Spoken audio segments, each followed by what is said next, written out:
मैं खड़ा हूं all India trade union Congress के मुख्यालय के बाहर और अंदर एक चल रहा है कन्वेंशन जिसमें देश के सभी बड़े ट्रेड यूनियन के फेडरेशन आज आए हैं और सभी सीनियर नेता आए हैं और यहाँ मीटिंग्स चल रही हैं। दुनिया भर के मेहनत कशो हजोर जुल्म की टक्कर में जो हमसे टकराएगा इंकलाब जिंदाबाद।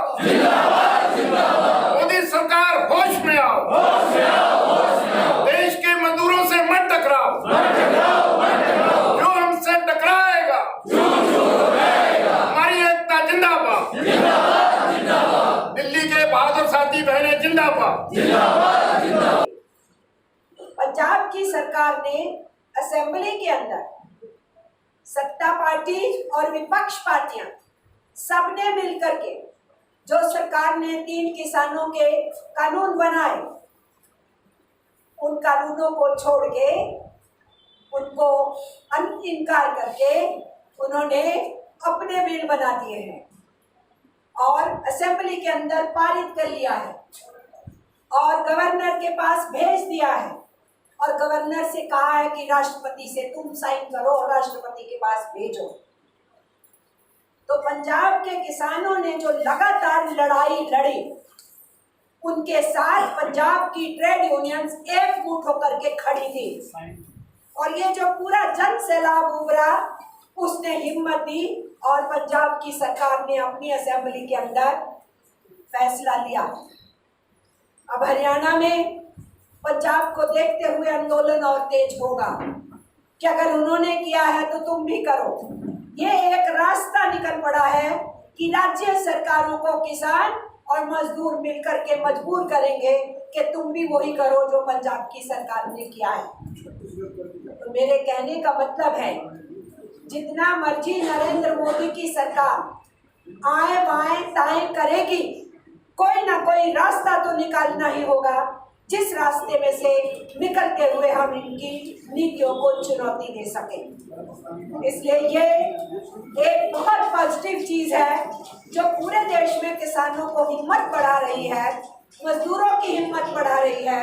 तो 26 नवंबर की हड़ताल के जरिए से हम भी ये अब कहने वाले हैं, ये जो सेंट्रल के कानून हैं, जो कोर्ट्स और स्टैंडिंग ऑर्डर्स जो चेंज करने का उसमें निर्णय हुआ, हम राज्य सरकारों से ये आप दम लगाएंगे कि ये कंकरेंट लिस्ट है, जैसे खेती का कानून कंकरेंट लिस्ट है, केंद्र भी बना सकता है, राज्य भी बना सकता है। उसी तरीके से श्रम कानून केंद्र भी बना सकता है, राज्य भी बना सकता है। और अभी रूल्स फ्रेम नहीं हुए। अगर हम अपने आंदोलनों को तेज करेंगे तो अपने अपने राज्य के अंदर वो कोड लागू नहीं हो, इस लड़ाई को हम लड़ सकते हैं और उन राज्यों के अंदर राज्य सरकारों को बाध्य कर सकते हैं कि वो अपनी असेंबली के अंदर कहें हम ये श्रम कानूनों के बदलने के लिए जो कोड अडॉप्ट किए हम अपने राज्य में लागू नहीं करेंगे। तो हमें भी ये रास्ता अपनाने के लिए आगे बढ़ना होगा। झुकेंगे तो हम हैं नहीं, खामोश तो होंगे नहीं, सरेंडर करेंगे नहीं, हार मानेंगे नहीं। क्यों हार मानेंगे भाई? इतने बुरे दिन तो हमने देखे थे अंग्रेजी राज में, उन दिनों से तो बाहर आए थे हम। अंग्रेजों से तो हमने ट्रेड यूनियन एक्ट 1926 छीना था, जिसके तहत हम यूनियन रजिस्टर करते हैं। हमने तो अंग्रेजों से 1923 में कानून लिया था, जिसके तहत हम काम के स्थान पे अपने मजदूरों के लिए कंपनसेशन लेते हैं। हमने अंग्रेजों के टाइम में फैक्ट्री एक्ट लिया था, अंग्रेजों के जमाने में हमने काम के घंटे सुनिश्चित करने की बात करी थी, अंग्रेजों के जमाने में सामाजिक सुरक्षा के कानूनों की लड़ाई को हमने आगे बढ़ाया। तो इसलिए कोई रुकने का तो प्रश्न उठता ही नहीं है। एक इलेक्टेड गवर्नमेंट को डेमोक्रेटिक कंट्री के अंदर जो जनता द्वारा चुनी गई है वो जनता के खिलाफ ऐसे डिसीजन लेना शुरू कर दे, तो ये तो बिल्कुल एक तानाशाह का रवैया सामने नजर आ रहा है। हमारा सरकार किसी से बात नहीं करना चाह रही है। मजदूर संगठनों से, किसान संगठनों से, जो आम देश के नागरिकों के सिविल सोसाइटीज ऑर्गेनाइजेशन हैं, प्लस जो हमारी राजनीतिक पार्टियां हैं, उनके बयानों से हमें ऐसा लग रहा है कि सरकार जो है वो समझ रही है कि देश के अंदर हमारे को देश की जनता ने इतना भारी बहुमत से जिताकर भेजा है, तो हमारे को किसी से पूछने की आवश्यकता नहीं है, हम अपना डिसीजन लें और आगे बढ़ते चले जाएं। और ये ऐसे डिसीजन लिए गए हैं जो आपके सामने हैं कि उन्होंने पहले भ्रम फैलाया देश के अंदर, जो सिटीजन अमेंडमेंट एक्ट के तौर पर वो एक लोगों का ध्यान डाइवर्ट करने के लिए ये सारे एजेंडे सामने ले आते हैं। और टीवी जो है, जितना प्रिंट मीडिया है, इलेक्ट्रॉनिक मीडिया है, वो बाकायदा सरकार के द्वारा खरीदा हुआ है। लोग बाग उसको गोदी मीडिया बोलने लग गए हैं। वो गोदी मीडिया नहीं, वो मोदी मीडिया है। और जो रियलिटी है, जो सच्चाई है, जो उसका एक फर्ज बनता है मीडिया का कि आम जनमानस को, आम नागरिक को ये बताया कि भाई इसमें सच्चाई क्या है, वो उल्टा सरकार से भी बढ़ चढ़ कर उनके जो जर्नलिस्ट हैं वो सरकार की बात को पब्लिक तक पहुंचाने का काम कर रहे हैं। और ऐसे जो बिल्कुल अनकॉन्स्टिट्यूशनल डिसीजन लिए हैं उनके खिलाफ अगर जनमत बना, लोगों ने हौसला किया उनको उसको काउंटर करने का, तो उनको देशद्रोही कहना शुरू कर दिया। उनके ऊपर डिफरेंट तरीके से जो उनके ऑर्गेनाइजेशन है रूलिंग पार्टी के, उनसे उनके ऊपर अटैक कराने शुरू कर दिए। और अल्टीमेटली वो नतीजा हमारे सामने है कि दिल्ली में सुनियोजित ढंग से और ओपनली फ्रंट लाइन पर आकर रूलिंग पार्टी ने बहुत बड़े दंगे करवा दिए ट्रांस जमुना में, और उसमें भारी संख्या में जान माल का नुकसान हुआ।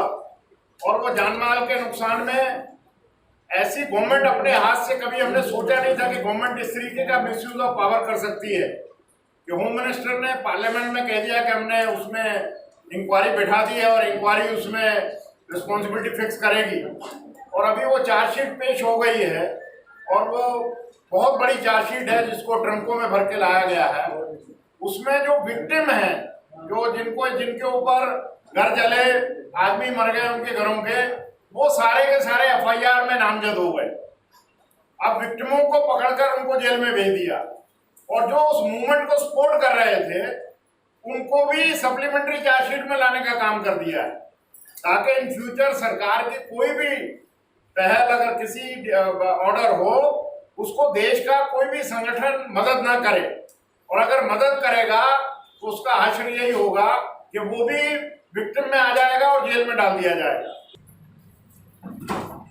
साथियों, कुछ इतिहास में कुछ ऐसे क्षण आते हैं जिनको हम कहते हैं डिफाइनिंग मोमेंट्स ऑफ हिस्ट्री, और इतिहास के निर्णायक क्षण जैसे आप समझ लीजिए। और मैं आपको बता दूं कि हम इतिहास के उस निर्णायक दौर से गुजर रहे हैं। हमला भयंकर है, पूंजीवाद, साम्राज्यवाद का हमला, खास तौर से जो श्रम अधिकार, जो साथियों ने जिक्र किया 1886 से,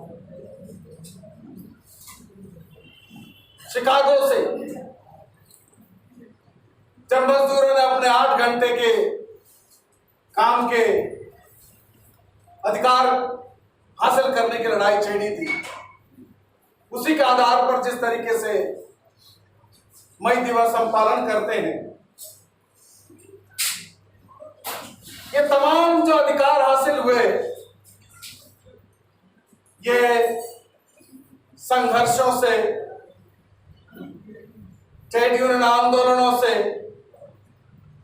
ये मजदूरों ने हासिल किए थे। उस समय की परिस्थिति को भी हमें ध्यान में रखना चाहिए। मैं बहुत बार जिक्र करता हूं, आप इस बात को विशेष तौर से गौर कीजिएगा